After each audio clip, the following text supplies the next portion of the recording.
Well, first tonight, you've probably noticed the price of some of your favorite items at the grocery store have gone up. Central Illinois residents are taking note of this spike. WMBD's Alex Berger spoke to a few different people about why this is and what local businesses are doing to make it easier on the customer. Alex. Well, yeah, Thomas, Rebecca, according to an article posted on the Economic Security Project, in 2023 alone, Illinois residents needed nearly $12,000 more to cover the same expenses as in 2021, expenses like groceries. Cost of things have risen again as a result of inflation. And we want to hear from you. Pull out your phone and scan the QR code on your screen and tell us how much you are spending on groceries each trip to the store.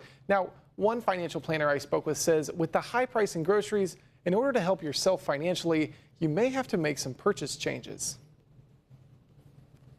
Right now, the cost of goods and services is higher than what consumers are accustomed to thanks to inflation. As humans, we tend to have a bias towards short term, what's happening right now. One financial planner says inflation is better than it was a couple of years ago, but still not easy for people to afford.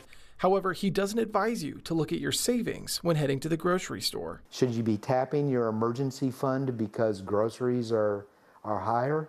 I probably don't think so.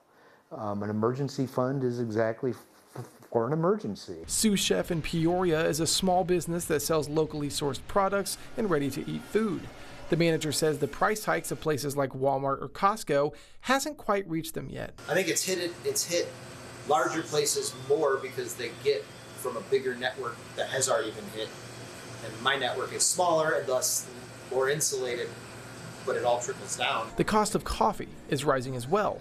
CXT Roasting Company has stayed firm on not raising prices for years. We have had to raise some prices very recently. We haven't raised prices since basically 2019. We've tried to eliminate some of the supply chain burden from going on to the customer, but unfortunately at this point it's getting to the point where we can't quite shoulder all of that. The CEO of CXT says consumers get the cafe experience when they walk into the store, and so the rise in some of their prices was met with understanding from a loyal customer base. We've actually had customers tell us that our prices are seeming too cheap, so we take it very seriously, because we know that this coffee is such an important part of many people's day.